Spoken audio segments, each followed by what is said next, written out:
A new empire, the Abbasid Caliphate, now ruled from Baghdad.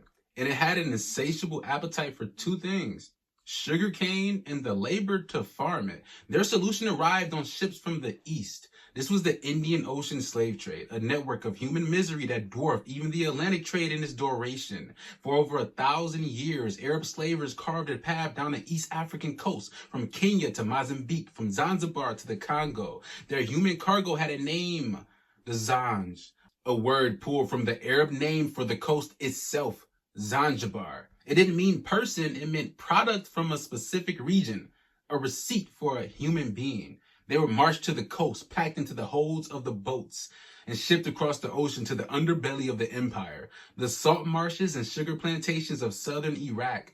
This was quite literally hell. Their job was to drain the lethal salt from the marshes, making the land fertile for the caliphate's cash crops. The sun was a weapon. The brackish water was poison. Malaria was a constant sentence. They were worked to death, their life expectancy measured in seasons. They were disposable equipment. But a machine that thinks for itself becomes a weapon eventually, always, okay? In 869 AD, the weapon found its trigger, a man named Ali ibn Muhammad, a revolutionary who saw enslaved people as a potential army.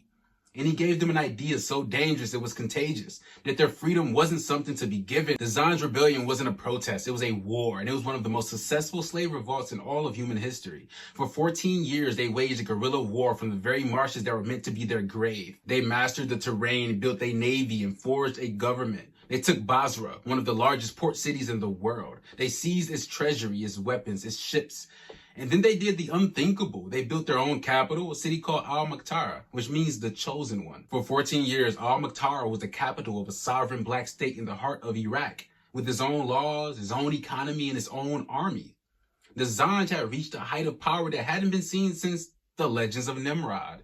They were no longer the slaves of Iraq. They were one of its most powerful political forces.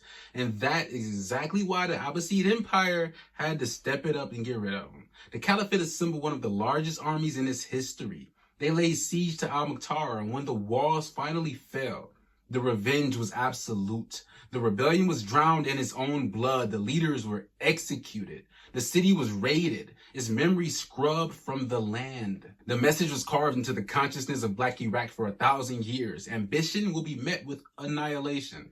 The fall from state builders back to property was instant. The long, dark winter of erasure had begun.